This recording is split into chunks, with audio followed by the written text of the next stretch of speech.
Hey everyone, I welcome you all to this session. इस video के अंदर हम लोग डिस्कस करने वाले हैं मेजर्स ऑफ वेरिएबिलिटी के बारे में।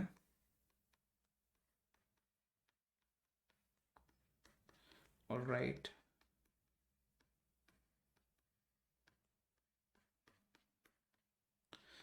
वेरिएबिलिटी जब हम लोग बोलते हैं तो जो भी हमारा सेट ऑफ ऑब्जर्वेशंस है या जो भी हमने डेटा कंसिडर किया हुआ है उसमें कितना स्प्रेड है, डेटा कितना स्प्रेड आउट है, हम इसकी बात कर रहे होते हैं। राइट, इसको एक एग्जाम्पल से समझ लेते हैं।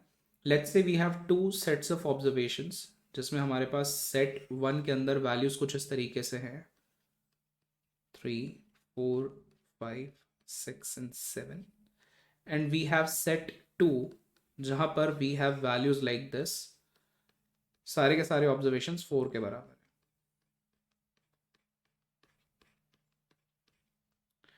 राइट, अगर हमको मीन निकालना होता, अरिथमेटिक मीन निकालना होता दोनों केसेस में, तो पहले केस के अंदर आप क्या करोगे, सिंपली सबको ऐड करोगे ऑब्जर्वेशंस को,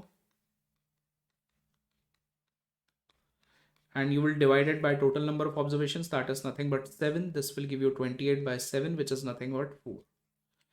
सिमिलरली अगर नीचे भी सारे ऑब्जर्वेशंस को देखें तो क्या हो जाएगा, सारे ऑब्जर्वेशंस को ऐड करोगे and then you will divide it by 7।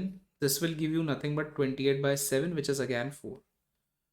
तो आप देख रहे हो कि ऊपर भी मीन 4 निकल के आ रहा है, नीचे भी मीन 4 निकल के आ रहा है। लेकिन जब आप ऊपर की ऑब्जर्वेशंस देखोगे तो आपको दिखेगा कि एक ऑब्जर्वेशन तो 4 के बराबर है, लेकिन बाकी सारे ऑब्जर्वेशंस 4 से दूर दूर हैं।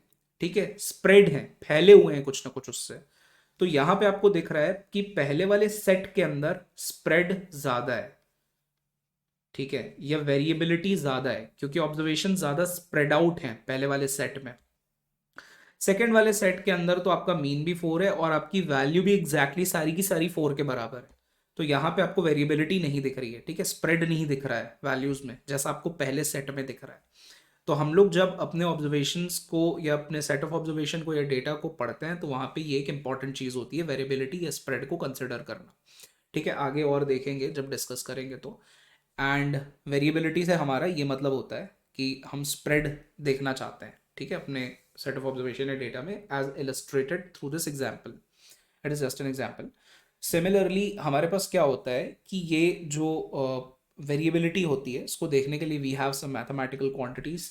सो we basically use 4 quantities, that is range. ठीक है, रेंज के बाद आपके पास होता है interquartile range.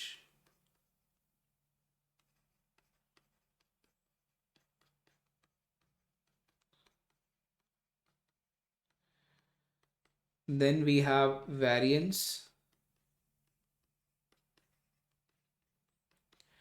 Then we have standard deviation.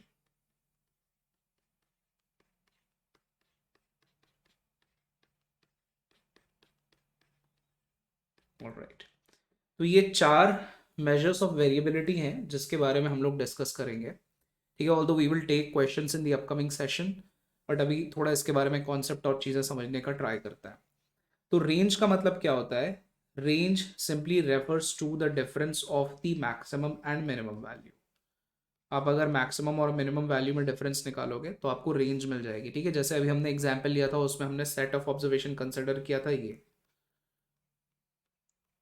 अब इसमें हाईएस्ट वैल्यू 7 है, 7 में से लोएस्ट वैल्यू 1 को सब्ट्रैक्ट कर दो तो 6 आ जाएगी आपकी रेंज। ठीक है, highest value minus lowest value. अब हम लोग बात करते हैं इंटर क्वार्टाइल रेंज की, तो इसको डिस्कस कर लेते हैं थोड़ा। इंटर क्वार्टाइल रेंज जो होता है, it is basically equal to nothing but the difference of third and first quartile. ठीक है, थर्ड और फर्स्ट क्वार्टाइल का हम वहां पे डिफरेंस कंसिडर करते हैं। It is referred to as interquartile range.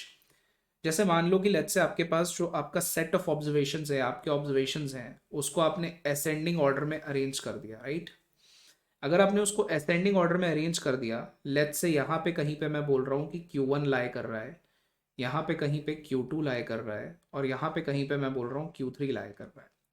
तो Q1 आपका बेसिकली हो जाता है फर्स्ट क्वार्टाइल। Q1 और फर्स्ट क्वार्टाइल। क्योंकि आपने अपने सेट ऑफ ऑब्जर्वेशंस को असेंडिंग ऑर्डर में अरेंज किया हुआ है, ठीक है, तो Q1 या फिर आपका फर्स्ट क्वार्टाइल ऐसा वैल्यू होता है which has 25% of the values in your data set or the observation lying below this value, right? Similarly, Q3 एक ऐसा बेसिकली आपका वैल्यू होता है which has 75% of the observations lying below it, right? Q3 के लिए यहाँ नहीं, यहाँ लिख देते हैं, confusion now, 75% values lying below it.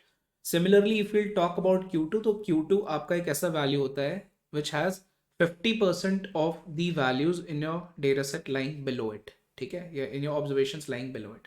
तो ये होता है आपका सेकेंड क्वार्टाइल, ये होता है आपका फर्स्ट क्वार्टाइल, एंड ये होता है आपका थर्ड क्वार्टाइल, Q2 और second quartile.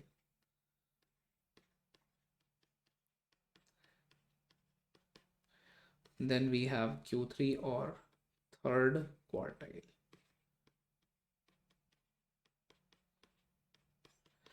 Now inter quartile range जब आपको निकालनी होती है तो आप Q3 में से Q1 को सब्ट्रैक्ट कर देते हो. अच्छा, एक और चीज़ जो हम लोगों ने measure of central tendency discuss किया था उसमें हमने मीडियन के बारे में पढ़ा था. तो ये जो सेकंड क्वार्टाइल होता है, ठीक है, ये आपका मीडियन ही होता है. मीडियन निकालने के लिए हम लोग क्या करते हैं, सारे के सारे सेट ऑफ ऑब्जर्वेशंस को पहले असेंडिंग ऑर्डर में अरेंज करते हैं, और फिर उसके बाद जो आपका मिडल ऑब्जर्वेशन होता है जो आपके सेट ऑफ ऑब्जर्वेशंस को दो इक्वल पार्ट्स में डिवाइड करता है उसको हम लोग कंसिडर कर लेते हैं मीडियन. तो मीडियन आपका बेसिकली सेकंड क्वार्टाइल होता है, ठीक है, which has 50% of the values lying below it, right, and 50% of the values lying above it.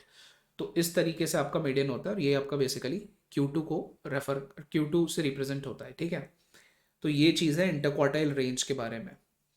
Now let's talk about variance and standard deviation. Variance and standard deviation.